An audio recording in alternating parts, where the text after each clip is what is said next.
The film opens with a man named John Oldman loading his belongings into a pickup truck because he is leaving his home forever. But then 4 of his university colleagues surprised him by throwing a farewell party. They wonder why John was going to leave without even saying goodbye. John said that he doesn't like saying goodbye. The group consists of biologist Harry, Christian literature expert Edith, anthropologist Dan, historian Sandy. John invites his colleagues to his home where they ask why he suddenly wants to leave after working for 10 years. John replies that he cannot stay in one place for long. He's done this before. But his friends do not believe that he would have done this because he is only 35 years old. Edith says that her age has not increased at all in 10 years, and every woman would do anything to know this secret. Meanwhile, archaeology professor Art Jenkins and his student girlfriend Linda also attend the farewell party. Like the others, they also asked why John wanted to go. John says he likes to move forward with the times, but his colleagues are not convinced by this answer. Still, they wish him all the best for his next destination. Meanwhile, Dan finds a carved stone that was at least 12,000 to 177,000 years old. It is a chisel and was used by the Cro-Magnon in the Paleolithic period. Everyone is surprised by this discovery, while John is a little worried. Colleagues say he's creating mystery here. If he has something to say, he can say it. John says he wants to tell them something, but he's never done it before, so he wonders how it'll pan out. He asks what if a man from the Upper Paleolithic survived until the present day. Dan replies that if he lived for 140 centuries, he would change with each century. He would be curious and he would have a wealth of knowledge, but it is not possible to survive for 14,000 years. Biologist Harry says that the human body is designed to live a maximum of 190 years, but most people die due to slow poisoning. However, if a person completely regenerates his body cells, he can live for thousands of years because all the cells in the pancreas are replaced in 24 hours. The lining of the stomach is replaced in 3 days, and the entire body changes every 7 years.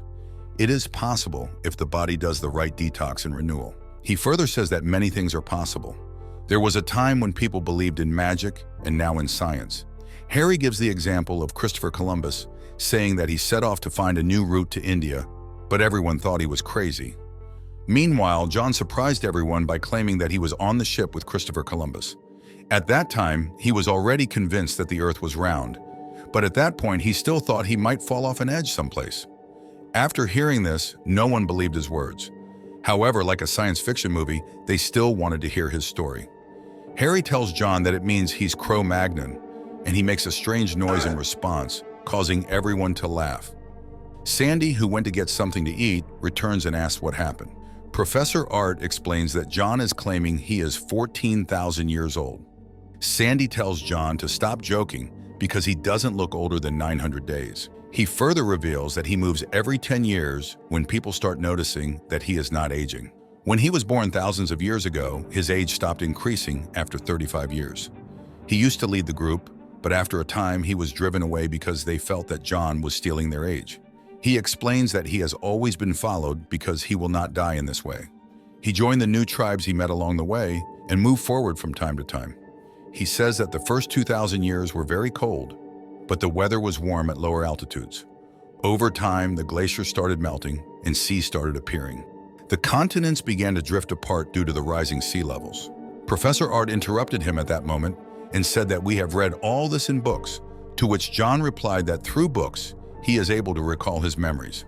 Otherwise, it is impossible to remember everything for 14,000 years. Finally, the conversation turns to the topic of religion, and Linda asks if in those 14,000 years, he has ever been curious about where he came from.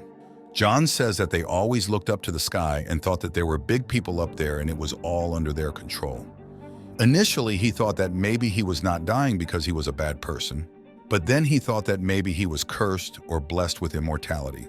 John's colleagues wonder why he is telling them his truth, and John says he wants to say goodbye to them as John, not as a stranger. Saying this, he starts loading the remaining items into the truck while his friends think that he has a serious problem. However, they still have many questions, and they ask John to tell them about historical times. John explains that he started walking east because he thought it would be warmer there. It was around the beginning of the Bronze Age, so he followed the trade route from the east. As he progressed, he learned new languages. During this period, myths and new gods emerged everywhere, so many and so different. Finally, he realized that it was probably all hogwash. He said he was Samaritan for 2,000 years, eventually becoming Babylonian during the reign of Hammurabi, and even spent some time sailing as a Phoenician. He explains that it was easy to get ahead as a hunter-gatherer, but difficult when villages emerged. Tougher still in city-states where authority was centralized and strangers were suspected, making it difficult to hide identity. He learned a few tricks and even faked his own death a couple of times. Despite all this, he continued eastward and came to India where he met the Buddha. John says that he was a most extraordinary man and that he had never seen a man like the Buddha before, so he became his disciple and remained with him until his death. He taught John many things that he had never thought about before. They knew there was something different about John, but he never told them the truth. Professor Art interrupts him and asks what would happen if he revealed John's secret, to which John calmly replies that no one would believe him and they would call him crazy. Meanwhile, Professor Art secretly invites psychiatrist Dr. Will Gruber because he thinks there is a problem with John. Dr. Will expresses regret that had he been there from the beginning, he would have been able to understand John's story better. When told that according to John, he has been alive for the last 14,000 years, they ask John if he has ever been seriously ill. John says that over the past hundreds of years, he has suffered from yellow fever, typhoid, smallpox, and the Black Plague. Will doesn't understand why he doesn't have any scars on his body if he had smallpox. However, John says that scars never form on his body. When asked about his studies, John confessed that he has 10 degrees, having obtained a biology degree at Oxford in 1840, but acknowledges that knowledge at that time was limited. Hearing this, Will suggests, half-jokingly, that according to Professor Art, 14,000 years ago, John's companions had expelled him from the clan because they thought he was stealing their age. Maybe this is true. Maybe he is a vampire. Saying this, Will points his revolver at John and says that he wants to see whether John dies or not. John reminds him that he never claimed immortality. He might die eventually. Will, realizing the gravity of his actions, gives up and leaves. Harry informs them that his wife recently died of cancer, so he becomes confrontational. John quickly goes out to stop Will, offering comfort and gently requesting the revolver, only to discover that the gun contains no bullets. John returns, and Dan asks if there might be other people like John who might have survived old age. John admits that in the 16th century, he met a man who looked just like him, so he told him about his situation. They had a fleeting 2-day friendship in which they told each other about their past. The two had solid arguments, but since they did not trust each other at all, they parted ways. 200 years later, John saw him at a train station in Brussels, although he was lost in the crowd. Eventually, the discussion turns to religion, and Dan asks if he is religious. John revealed that he does not follow any known religion, nor does he feel the need to believe in God anymore. He does not deny God's existence, but he believes that if God exists, then he may be all around us. Continuing this theme, Dan asks him if he has ever met someone from their religious history, a person from the Bible. John answers yes, however, he doesn't want to talk about the topic because it's going in a direction he didn't expect. When the group insisted, he explained that the Bible was a myth based on certain historical events. After hearing this, Edith, who believes strongly in the Bible, becomes angry and wants to leave. However, she reluctantly stops after being persuaded by her friends. Continuing the story, John says that he liked what the Buddha taught and pondered it for 500 years. Then he became an Etruscan and seeped into the Roman Empire, but he faced real chaos with wars and massacres, so he moved to the Near East. He thought, why not present the Buddha's teachings in a modern form?